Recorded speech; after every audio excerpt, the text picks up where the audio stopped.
Hi everyone, I would like Biochemical Society and Portland Press are very pleased to welcome you all to this webinar, which is part of our Biochemistry Focus Early Career Research webinar seminar series. So the topics in this series will include different research topics in the molecular biosciences, as well as practical sessions to support career development. So each webinar will give you the opportunity to ask questions via text, and we also welcome suggestions for future topics and speakers in the future for these webinar seminars. So please check the website to check for more details on these exciting opportunities. So my name is Gloria Lopez Castejon, and I am a Sir Henry Dale Research Fellow at the University of Manchester in the Lydia Becker Institute of Immunology and Inflammation, and will be chairing this webinar today. So in fact, this is the first of our early career research webinars. So we are delighted to give the opportunity to Jack Green and Cian, who are both early career researchers, to share their work with the bioscience community. And first of all, I would like to change to Dr. Dominika Guska, that will tell us a little bit more about these new early career research webinar seminars. Hello, I am Dominika Gruszka, the Early Career Trustee and Chair of the Early Career Advisory Panel of the Biochemical Society. I would like to welcome you all to our first webinar of a new series of webinars focused on early career researchers. The widespread cancellations of face-to-face scientific meetings in response to the COVID-19 pandemic have dramatically restricted the opportunities for early career researchers to network and gain feedback on their work.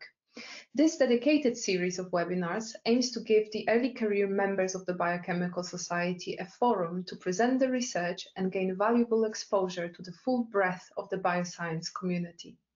This is just one of a number of the Society's initiatives developed to support researchers in the early stages of their careers during these unprecedented times.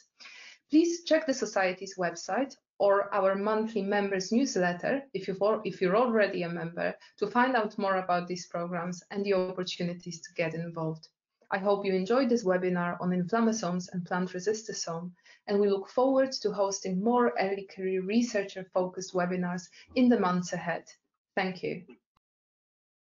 I think that was a great video. So Dominika already mentioned the webinar title. So for today, we'll be hearing about inflammasomes and the plant resistosome. So I'm also very interested in inflammasomes, so I think it's a very exciting seminar today. And we will be hearing about inflammasomes. And for those that don't know, inflammasomes are molecular complexes which are essential for inflammatory responses and basically the response to damage in your body.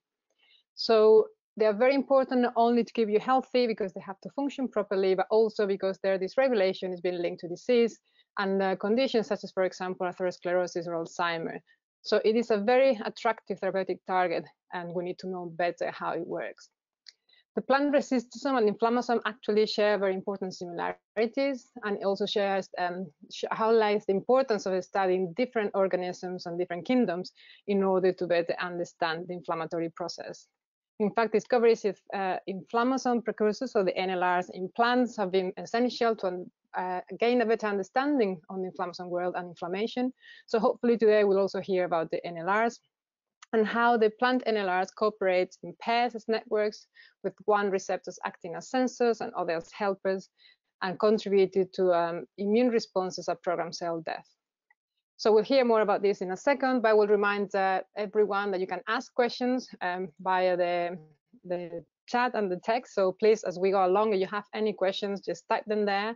We will answer the questions after Jack and Cian have done their presentations. So our first invited speaker today is Jack Green, and Jack is a presidential fellow at the University of Manchester, and he completed his PhD at the University of Sheffield, and then he joined the University of Manchester as a postdoctoral researcher.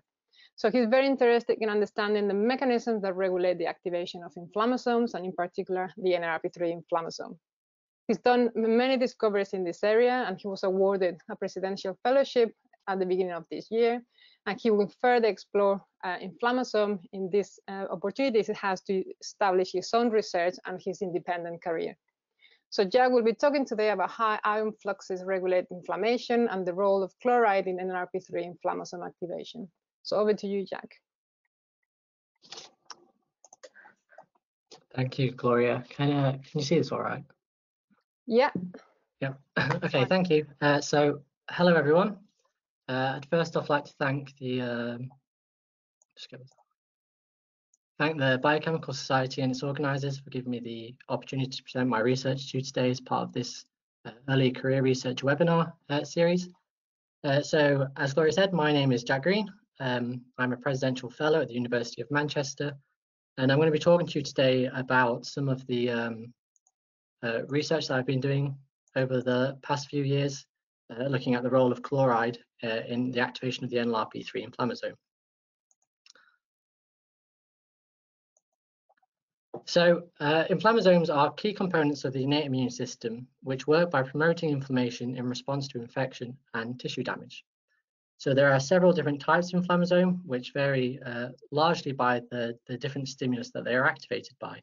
So here are just a few different types of inflammasome receptors, but there's a whole variety of them expressed in cells. And upon activation by their particular stimulus, you get the formation of the inflammasome complex, which consists of the inflammasome receptor, the scaffolding protein ASC, which then oligomerizes into a large cytosolic speck, on which the protease caspase 1 binds to and is activated, leading to the processing of the pro-inflammatory cytokines IL-1 beta and IL-18, as well as the pore-forming protein gasdermin D. And this results in a very inflammatory form of cell death called pyroptosis and the release of cytokines into the external environment, which then helps propagate the immune response. So like I said, there's a variety of different types of inflammasomes, but the one that I've been focused in the last few years is the Nrp3 inflammasome. So the Nrp3 inflammasome is of particular interest as numerous studies have shown that it contributes to the worsening of several different sterile inflammatory diseases that are very prevalent in our society. And unlike other inflammasome sensors, Nrp3 can be activated by a wide range of diverse stimuli, allowing it to be activated in a range of different scenarios. And so different types of pathogen-associated molecular patterns, PAMPs, or damage-associated molecular patterns, DAMPs, can lead to the activation of the Nrp3 inflammasome, resulting in an increased processing and release of the inflammatory cytokine IL-1 beta, which can then have effects throughout the entire body, and has been implicated in the worsening of Alzheimer's disease, atherosclerosis, rheumatoid arthritis, diabetes, and many, many other diseases that we don't really quite have a good clinical therapy for. And seeing as Nrp3 has been implicated in the worsening of these diseases, if we can understand the mechanisms surrounding Nrp3 regulation, this could help us develop effective therapeutics against these disorders.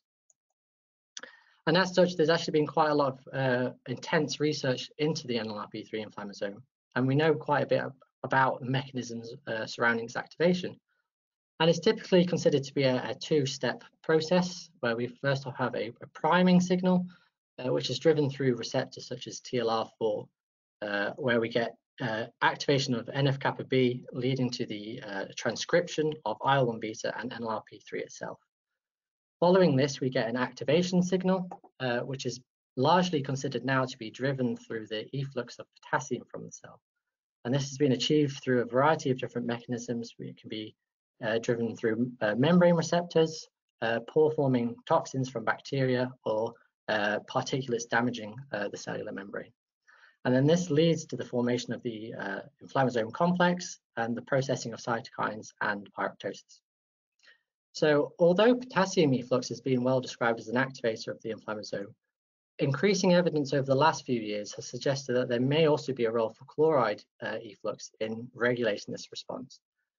And so here are a few papers that have come out over the last few years. I'm afraid I don't have enough time to go into them in a lot of detail, but if you're interested, there's some papers that you can read. But a lot of evidence suggests that chloride efflux can be implicated in Nrp3 activation.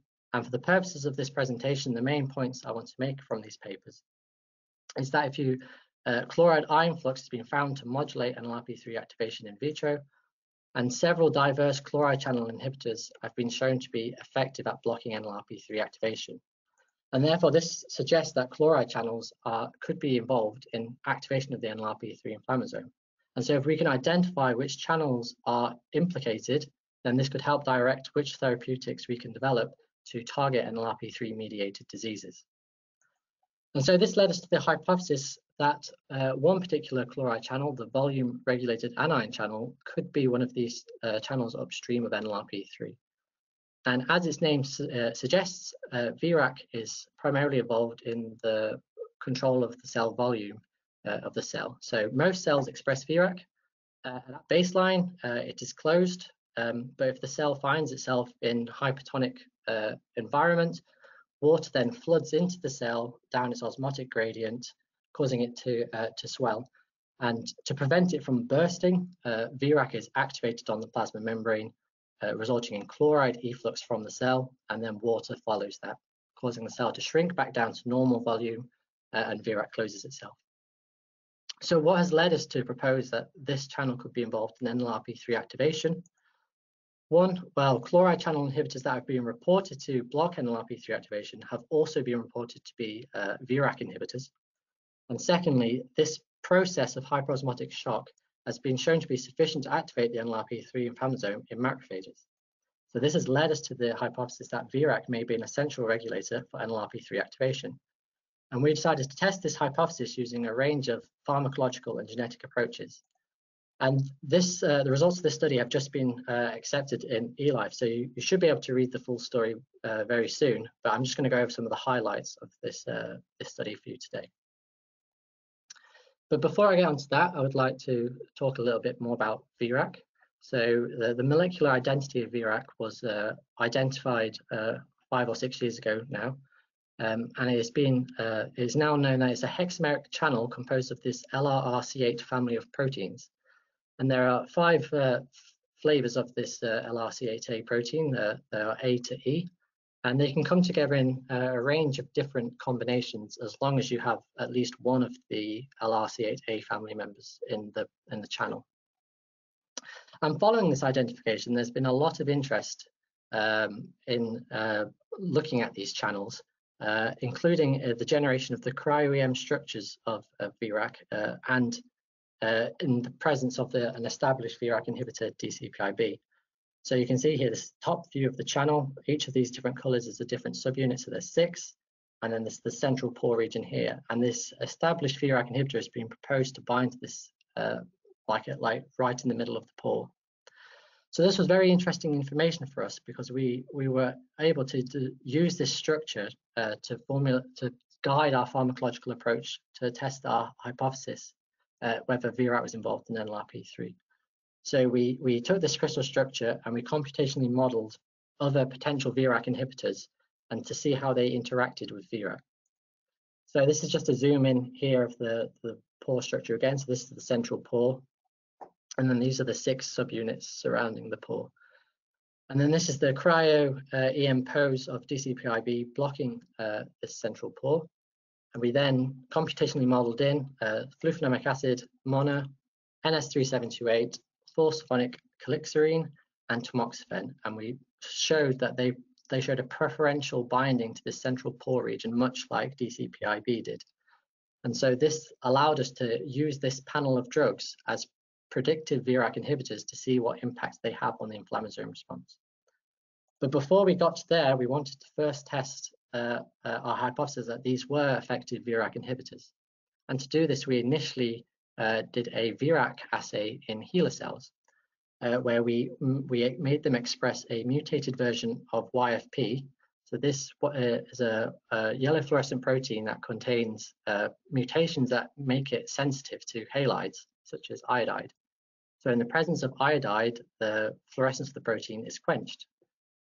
And so iodide normally cannot enter the cell unless you have open chloride channels on the plasma membrane. So if we perform these, if we add iodide to the cell in the presence of hypertonicity, where we have open Virac channels, you can see here that we get this quenching response occurring. And then we can test the ability of Virac inhibitors to block this quenching response. So these are some videos when we add the iodide, you can see this quenching response occurring. If we quantify this over time, you can see at baseline that there's no difference. And then when we add the iodide, you see this rapid quenching. So the difference between these 2 lines shows the open chloride channels at the point of iodide addition. And so if we repeat this experiment with the established Virac inhibitor DCPIB, this response is completely blocked. So this shows that this difference in response is due to Virac. So what we did is we put in our panel of potential Virac inhibitors into this assay, and you can see in the vehicle we had this quenching response, and this response was completely blocked by tamoxifen, mono, DCPIB, flufenamic acid, and NS3728, but not by calixarine. So it appears that all of these compounds, apart from calixarine, are effective Virac inhibitors. But we were wanting to look at inflammasomes in macrophages, and that was a HeLa cell, so we wanted some readout of its ability to block Virac in macrophage cell type. And as I said before, Virac has been involved in the regulation of cell volume in response to hypertonicity, so we decided to look at cell size in response to hypertonicity. So we took a macrophage, you put on a hypertonic shock, the water floods in, and then Virac is activated to cause water to leave the cell, causing the cell to shrink down in a process known as regulatory volume decrease. And then when we do these experiments, so when we add hypertonicity to a macrophage, you see this rapid and acute increase in cell size, which then subsides over time as the cell restores its volume. And when we do this with a Virac inhibitor, this is completely absent, showing that this is what happens when we block Virac. The cell can no longer control its volume. And again, we put all of our compounds through this assay again, and we found that in complete matching with the experiments we did in the HeLa cells, that all of the inhibitors were unable to block this reduction in cell volume apart from calixarine. So we were pretty confident we had a panel of drugs that contained quite a few good Virac inhibitors that we could test their effects on the Nrp3 inflammasome. So then we've moved on to quite a traditional method to activate the Nrp3 inflammasome, where we took bone marrow derived macrophages from mice. We LPS primed them, and then we incubated them with a Virac inhibitor at the same dose that we used in the previous experiments to block Virac, and then activated the inflammasome with ATP. And so there's quite a few different readouts for Nrp3 inflammasome activation. And we first off looked for the presence of mature IL-1 beta in the supernatant of cells. And as you can see here, when we add ATP to the cells, we see quite a lot of IL-1 beta starting to be released from these cells. And interestingly, despite the fact that we found that in the Virac assays that all of them but calixarine were effective Virac inhibitors, we saw a differential effect where only mono, flufenamic acid, and NS3728 were able to block Nrp3 inflammasome activation. This was consistent amongst other readouts of inflammasome activation, so we could look for the formation of these ASC oligomers inside the cell by cross-linking the insoluble fraction and blotting for ASC. So you can see these multimers here, the cleavage of gasdermin D, the cleavage of caspase 1, and the cleavage of IL-1 beta. And in every case, it's the same mono, flufenamic acid, and NS3728 were the only Virac inhibitors that could consistently inhibit the inflammasome.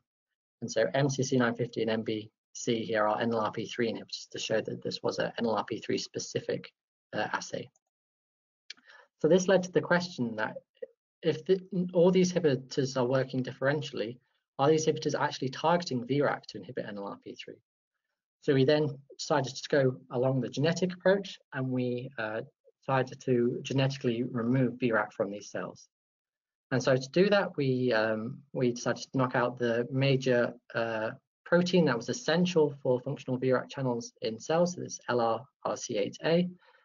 So global LRRC8A mice are lethal, so we used Cre-Lox to generate a myeloid-specific knockout mouse line. So we floxed the major coding exon of LRC8A, and then crossed this with a CX3CR1 Cre mouse to mediate the deletion here. And then once we did this, we generated mice that will litimate wild type or macrophage specific Virac knockout mice. And then when we isolate macrophages from these cells, we can see that the knockout mice have completely lost their expression of LRC8A.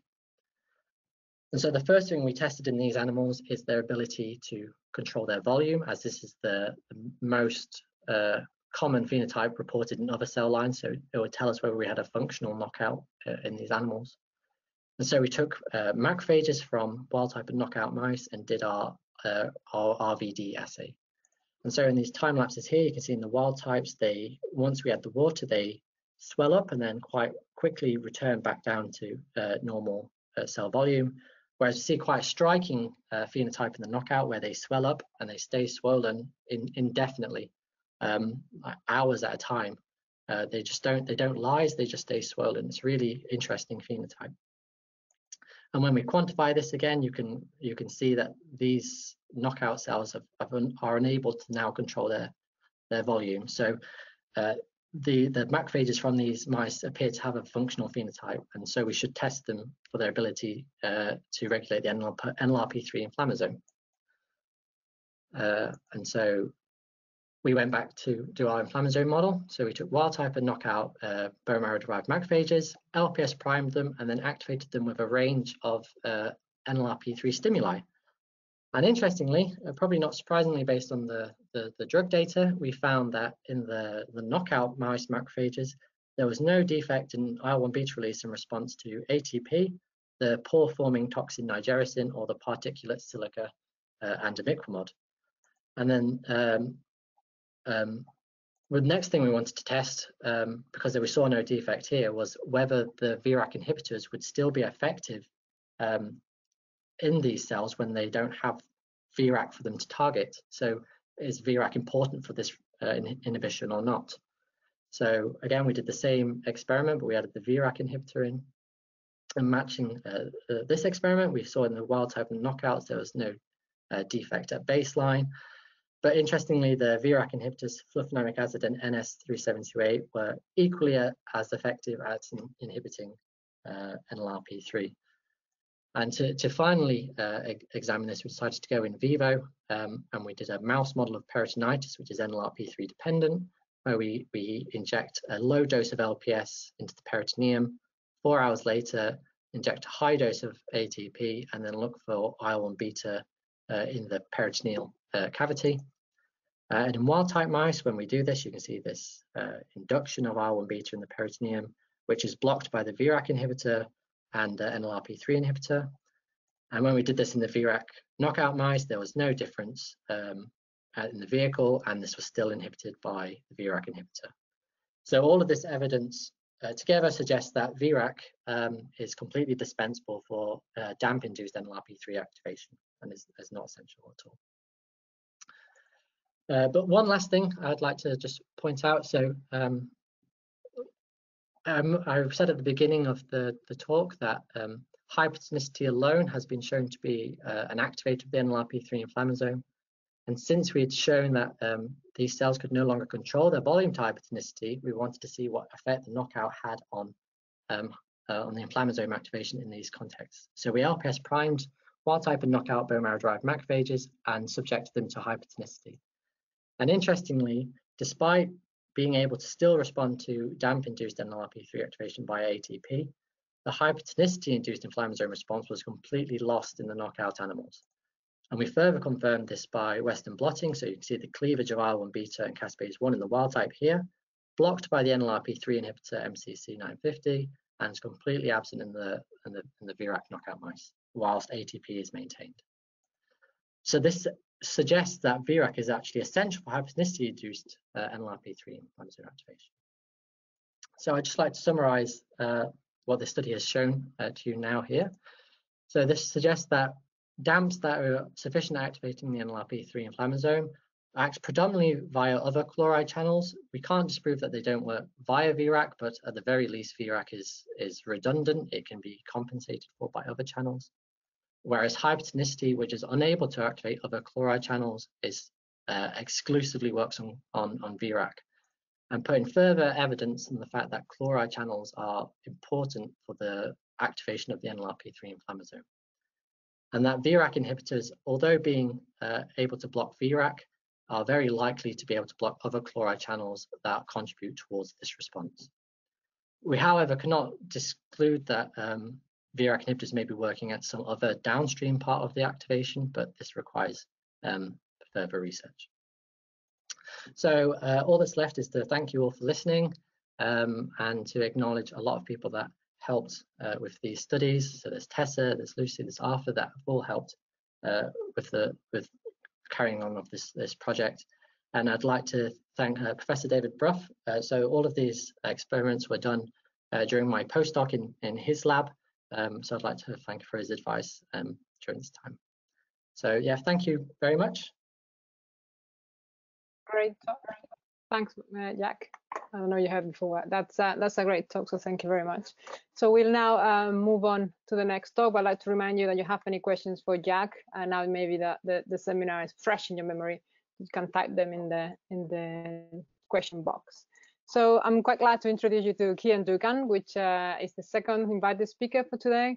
And he's from Tolga Bozkurt, sorry for the pronunciation, lab at Imperial College London.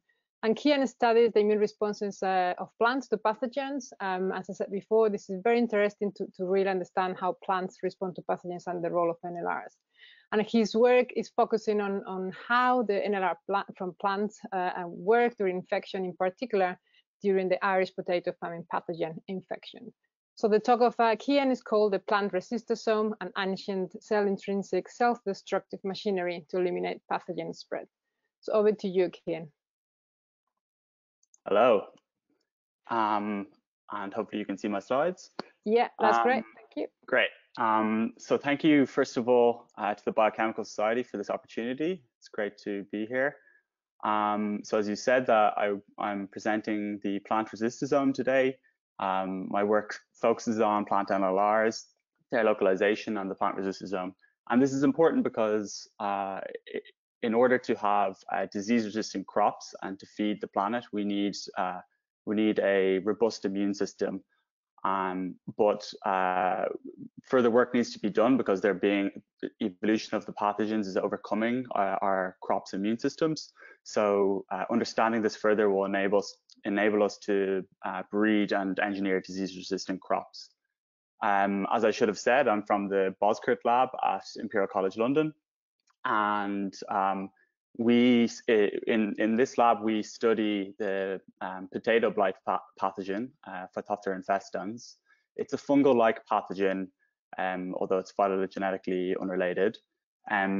It infects plants when a spore lands on the leaf surface or another surface of the plant and penetrates into the tissue. Inside the tissue, it forms hyphae between the cells. And then it uses these hyphae to poke into the plant cells, forming finger-like appendages called haustoria. This is what it looks like in a confocal microscope. So in red here, you have the plasma membrane, and in green here, you have a membrane surrounding haustoria around these finger-like appendages.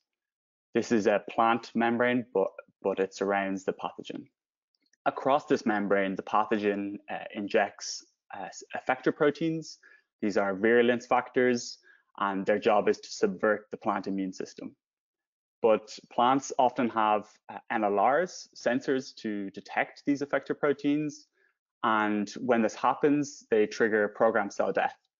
And this is what it looks like in the context of the leaf. And the job of it is to sacrifice a few plant cells in order to prevent the pathogen from spreading. NLRs in plants are multi-domain immune receptors. If we start at the C-terminus, here we have the LRR domain. Its job is to detect the pathogen effectors.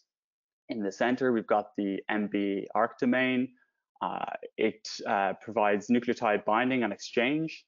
So this enables the off-on switch of this protein. And at the N-terminus, we have a variable domain. Generally speaking, it's a cold-cold domain or a tier domain. And the job of this is to provide downstream signaling or even more directly, program cell death. So in terms of understanding these NLRs, it's best to think about an evolutionary perspective. We think that they started as ancestral multifunctional NLRs, whereby the NLR was capable of detecting the effector and triggering programmed cell death and disease resistance. Some have stayed that way, including ZAR1, which I'll mention in a minute. but others have split their functions over sensor-helper pairs, whereby the sensor detects the effector protein and the helper is required for triggering programmed cell death and disease resistance. This split function has enabled the sensors to diversify, and even for the evolution of disease-resistant networks like this. This is the NRC network. It is a superfamily of cold coil NLRs, which detect a wide variety of pathogens at the top here via their effector proteins. It uses a wide variety of sensor NLRs to do so, and a smaller number of helper NLRs, which are related. We focus in our lab on Nrp3, as it is an immune hub for resistance to potato blight, as you can see here. Our understanding of this NLR, this cold coil NLR, has really improved recently, thanks to the first full-length structure of a plant NLR, ZAR1, the cryo-EM structure of it. And what was found was that upon activation, ZAR1 oligomerizes into a pentamer, this resistosome, and this coincides with programmed cell death. As I mentioned, it's called a resistosome, but it's not the only resistosome. Even more recently, a tetrameric resistosome was found from a tier NLR. However, cold coil NLRs are related to our research, so I'll focus on that further. So with ZAR1, the model is that it is in an inactive state, tightly bound around ADP. Upon activation through the effector protein, the ADP is exchanged for ATP or DATP. This enables a massive conformational switch whereby the first alpha helix of the cold coil, shown here in beige, flips out, and then you have the oligomerization into a pentamer. So each of these 5 copies of ZAR1 have their alpha helix sticking out, and they form a funnel-like structure. This coincides with the association of the pentameric resistosome with a membrane. So the model is that this NLR sticks into the membrane with the alpha 1 helix, and this enables programmed cell death. However, we don't know how this membrane association leads to programmed cell death. It could be via pore formation, but we also don't know which membrane it localizes to. I should say, though, that this is a massive breakthrough in the field, because these NLRs, we don't have any downstream components that are known for their cell death. So it is quite likely that it is the elicitor of the cell death itself. So in order to understand this further, we are really interested in the cold coil domain, because we know several papers had been published showing that actually the cold coil domain was sometimes sufficient to trigger cell death. But we wanted to study this in an unbiased way. So a team led by Dr. Hiroaki Adachi at Ccnlr in Norwich, our collaborators, and they made a truncation library of Nrp3, this cold coil immune receptor we study. They took a autoactive mutant of it, whereby it switched always on with ATP, and they sequentially and randomly truncated it from the C terminus to the N terminus. In this figure here, orange shows the presence of cell death, and blue shows the absence of cell death. So you can see that the full-length NLR at the top gives programmed cell death, but as soon as they made the truncations, they lost programmed cell death, which was a failure, until they noticed one very small construct, 29 amino acids, was giving some cell death. This was striking. So both our lab and their lab repeated these experiments with a tag YFP, so 29 amino acids fused to YFP, and we found that this gave cell death, weaker than the full length, but it gave cell death compared to the empty vector. And we wondered if this cell death was facilitated by some oligomerization like a resistosome. So I investigated this with confocal microscopy and found that the 29 amino acids from the very end terminus of Nrp3 fused to YFP formed puncta in the plant cell. Some of these associated with the membrane, and we hypothesized that perhaps the YFP was acting as a scaffold and mimicking the resistosome formation. This made sense to us because we had read that these fluorescent proteins were capable of forming a wide variety of oligomers, including pentamers like the resistosome.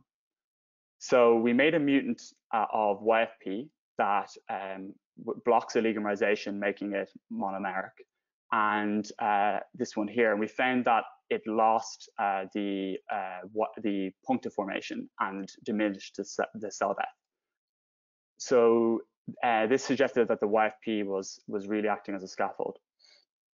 We next made a mutation in the 9th position from leucine to glutamic acid, excuse me, creating negative charges there. And this actually also abolished the puncta formation and the programmed cell death. I'll refer to this later as the cell death suppressor mutant. And so clearly the 29 amino acids and the YFP are together required for puncta formation and cell death. So this N terminus is a cell death region for sure. So we compared, or Hiraki and Joe Wynn compared Nrp3 and ZAR1's N termini and found that they were remarkably well conserved. They then went on to see if there was conservation throughout NLRs in plants, and they found that the cold core domain NLRs, 20% of them had a motif in this region, which we nicknamed the MADO motif because of the beginning of its consensus sequence. So it wasn't just conserved in terms of sequence, it was actually functionally conserved, because if you take ZAR1, ZAR1's N terminus and you put it onto Nrp3's N terminus, it retains its cell death capabilities and its resistance capabilities. So here you have the chimera giving cell death compared to the wild type, and there's no cell death in the negative control. This led us to suggest the following model based on ZAR1, that upon activation, the NLR's first alpha helix flips out, and the NLR then forms a pentameric resistosome and maybe even inserts into the membrane, triggering programmed cell death. But which membrane? We still don't know. So Tolga and I had looked at the NLR with confocal microscopy in live cells of the plant. And we found that when it's fused to GFP, you can see that it's in the cytoplasm on the periphery of the plant cell. For anyone who's unaware, the red I've labeled here is the massive central vacuole of the plant, which pushes the cytoplasm to the extremes. Upon infection, however, it really strikingly changes. So Nrp3 GFP accumulates at the host pathogen interface, this membrane surrounding the pathogen. So these finger-like appendages we know are really critical to the pathogen because this is where they secrete the effector proteins, the virulence factors. We also know that some of these effector proteins are recognized by Nrp3, and they even localize to that membrane. So this really was mind-blowing to us. So it suggests to us that this is the site for effector recognition. It suggests that it's where immune activation is taking place and possibly even cell death execution. But first, do other NLRs localize here? Is this just what all NLRs do? The answer is no. ZAR1, for instance, doesn't accumulate at the host pathogen interface. It's in the cytoplasm here, whereas Nrp3 accumulates at this region. So in order to understand this more, we wanted to know what region of Nrp3 makes it special. Why can Nrp3 do it, but ZAR1 can't? Well, we thought the obvious place to start was the N terminus, because the ZAR1 paper suggested that the very N terminus, this alpha 1 helix, was facilitating the membrane association. That's what their data said. So we made that chimera swap, as I mentioned earlier, and it did not alter Nrc4's localization. It still accumulated. We made a reciprocal swap, and ZAR1 didn't gain the localization that that Nrc4 has. So this region is clearly important for immunity and cell death, but it doesn't determine the accumulation of the NLR Nrc4 to the host pathogen interface. We've done further studies on this, and it turns out the other parts of the core codomain are definitely crucial to the accumulation of the host pathogen interface.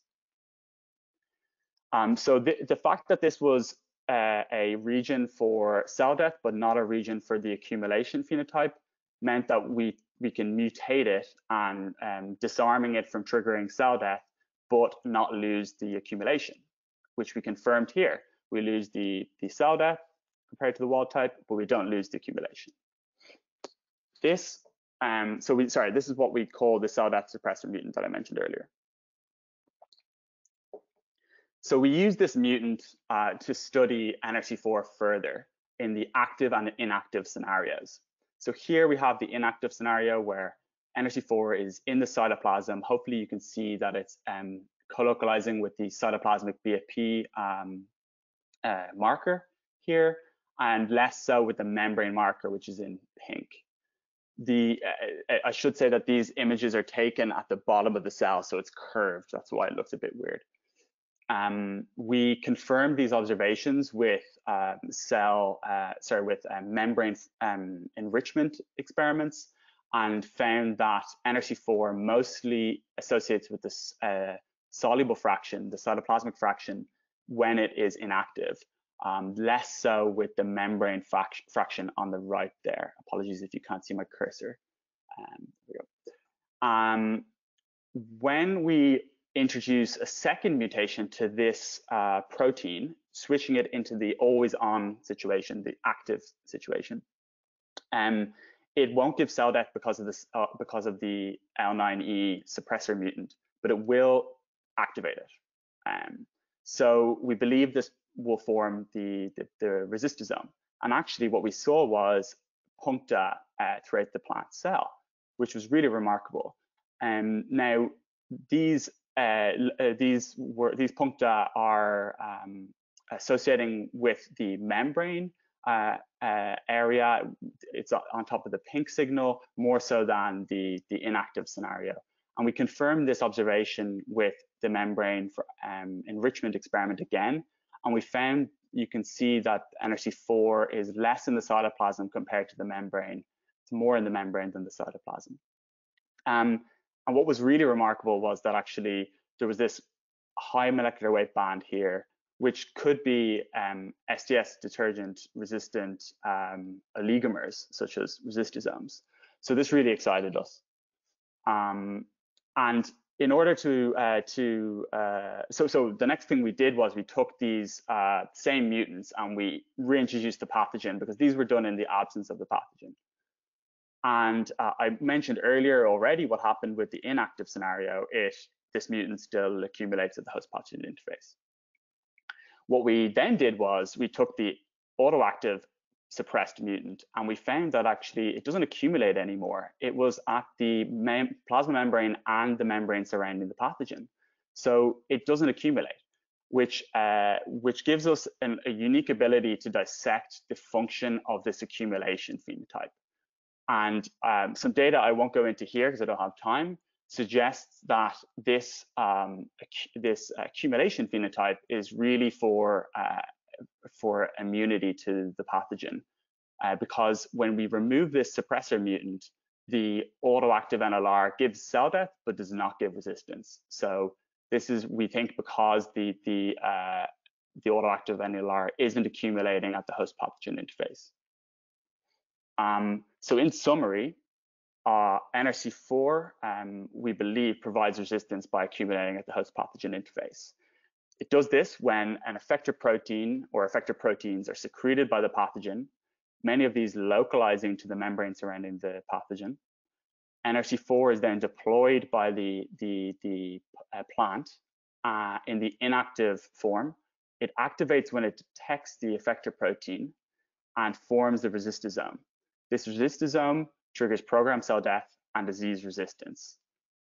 And I'd like to thank everybody here, including our collaborators in Norwich, my group leader, Toga Boskurt, and everybody else in the lab, and Imperial for funding me during my PhD. And I will go on to take questions later.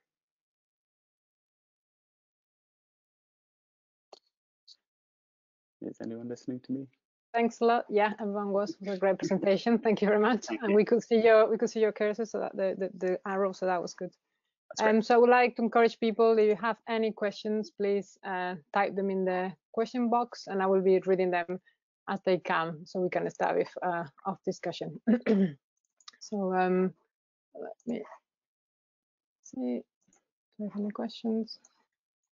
Same way, while we wait for some, it always takes a bit of time for people to type the questions. So I might start asking one.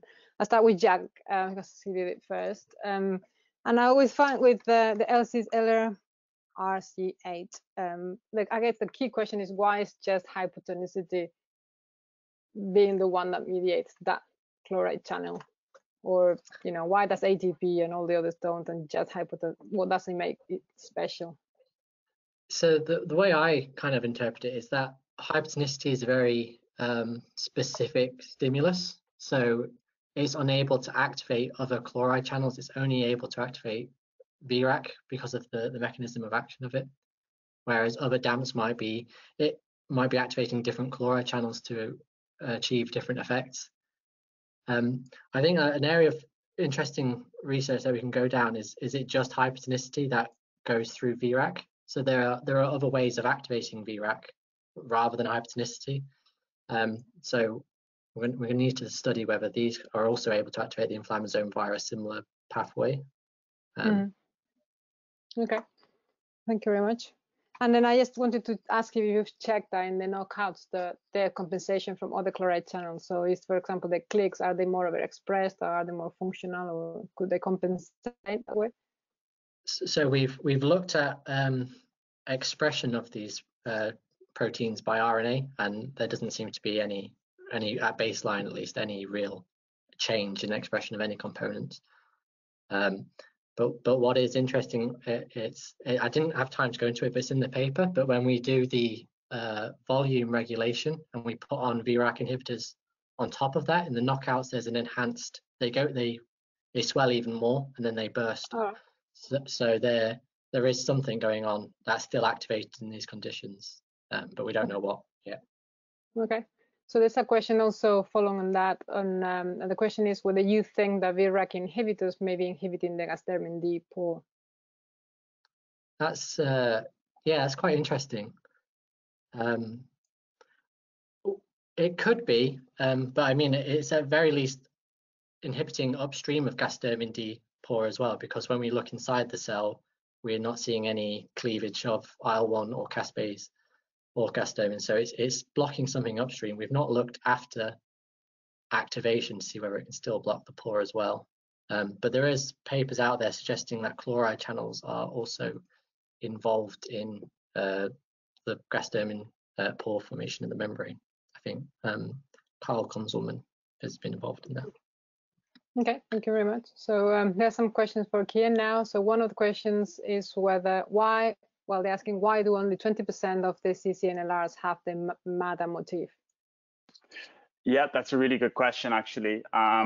So what we found was really interesting. So the NLRs that had the MADA motif were the ones that are known or thought to be helper NLRs or multifunctional NLRs.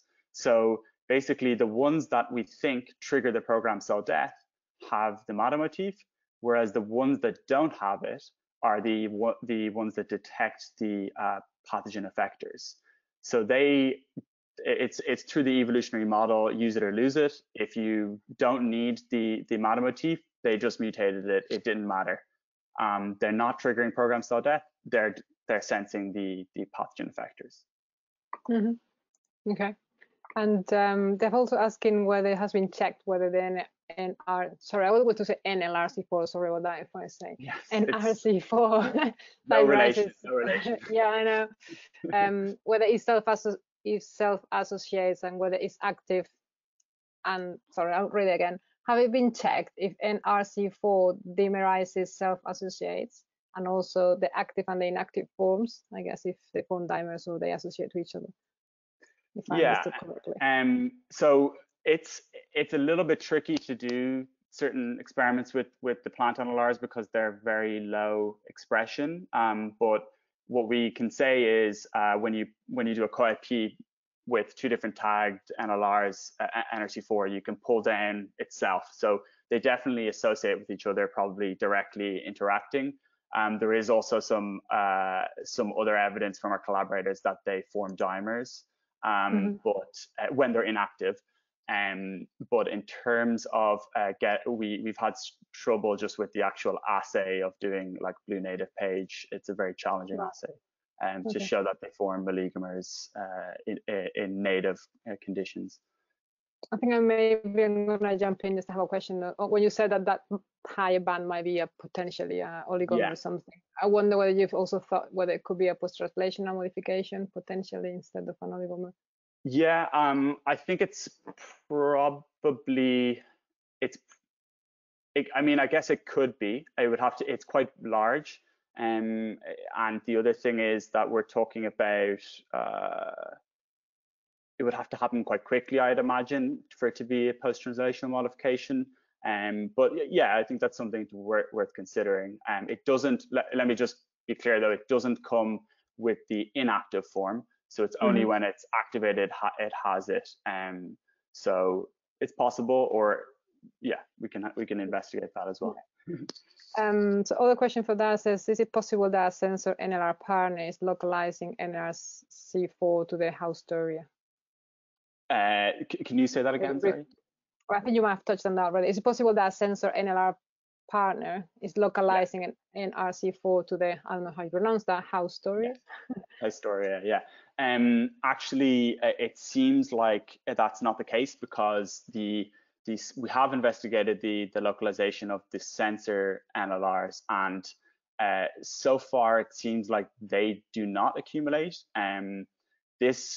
So we don't think the sensor NLR would be carrying them. There could be another NLR involved for sure, but probably not the sensors. I should mention as well, though, that the sensor NLRs often detect effector proteins indirectly. So it's not a big surprise that they don't accumulate at the host pathogen interface. Okay. So another one, say, what happens if you co-express NRC4 alleles with two different tags? Do they co-IP in the case of the MHD mutant, but not if you use the wild types? So if you pull down the two different tagged NRC4s, if you have the yes. So when you have the autoactive NLR, that is a good question. I actually haven't done that experiment yet. It's something that I was about to do before lockdown and haven't done, but I would say yes. However, there's one thing that is a bit of an issue is when you have activated when you have oligomers and when you also have membrane binding proteins, you can lose them in the extraction process, which I'm sure plenty of people here are familiar with. So I will do those experiments, but I'm expecting them to be not as straightforward as I'd hope. Yeah. And there's another question that says whether you think there are potential applications of NLRs as targets for improving plant resistance, for example, new breeding technologies or manipulation of these proteins, but whether that will have off targets or detrimental effects for the plant too. I've heard I mean, a long time ago when they started making disease-resistant plants, they did it in a very with technology that they weren't really sure exactly what they were doing. Apologies if that insults anyone, but in the technology it was a bit more crude. Now we can do things much more targeted ways. I don't think that these are proteins that are very low expression level. I don't think it will be a burden to the plant to have them, as long as you have the correct accessory components with it, they should function. in terms of how would we provide disease resistance, there are plenty of different pathogens that form structures like Hostoria, the ones that I mentioned. They're fungi and other oomycete pathogens. We could redirect NLRs to this site and maybe improve disease resistance that way. That's something we're definitely interested in trying in the future. Okay. So now there's another question for Jack. So the question is, what do you think happens between the chloride efflux and Nrp3 activation? So what exactly triggers the activation in this case? Or how the chloride acts, I guess. That's a very good question, and one I really want to find out. Yeah, I think like the relationship between them needs to be further investigated. We don't know whether chloride efflux is helping potassium efflux, and there's a range of kinases I want to have a look at, see whether they're also implicated. But I don't have a good answer for that right now. But it is something I really want to look into in more detail. Okay. And there's another question, I guess it's for Cian. Says, where does the effectors of P. infestans localizes? Sorry, I missed the where does the effectors of P. infestans localizes? Yeah, so they localize to a wide variety of compartments, but what we have noticed is, in particular, the ones that are which NRC4 provides resistance against, mostly localized to the same place as NRC4. So they're in the same place at the same time. So we think they're guilty, and we know that these are proteins. These effector proteins, these variance factors. We know that their job is to prevent secretion of defense-related compounds. So they prevent the plant from secreting defense-related compounds, and then we think NRC4 and its sensors are trying to sense this and stop it from happening. Okay. This was coming. So one for Jack. Hi Jack. How does potassium efflux activate? How and does potassium efflux activate the inflammasome? And I guess again it's a speculation of how would they do that. Yeah. So there's it was reported that potassium efflux caused the activation by promoting the binding of an accessory protein NEC7 to Nrp3. But it's getting a lot more complicated the more the research is going on into this area. So I don't think anybody knows entirely how it's all coordinated right now. But I know there's lots of different research groups are intensely looking at Nrp3 activation, and I don't think it'll be very long until we have these answers. It just seems to elude us all, like the specifics between them. Mm-hmm. Thank you.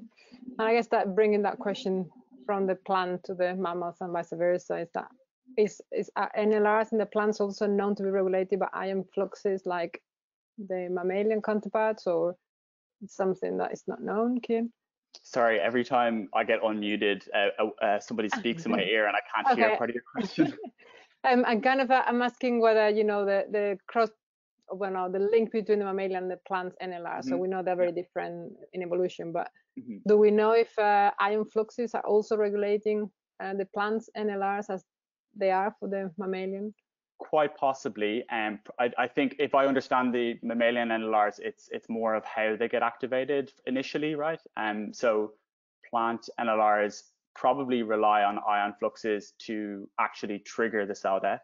We know that when the cells die, they release ions for sure. That's fairly obvious, but we don't think that they get activated by ion influxes.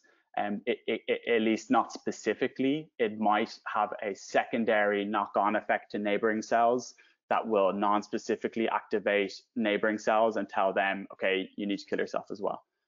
So that might happen, but we don't have the technology to dissect that, because whilst each cell in a plant is autonomous, more or less, they're all stuck together. So you can't really do single cell experiments as easily as you can with mammalian stuff.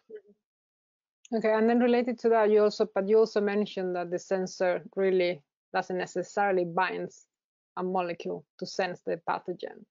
So what are they sensing then? So that's a good question. Sometimes they do bind the effector directly, but if you think about it, that's not as good for evolution, because all the pathogen needs to do is change the shape of the effector, and they've lost the resistance.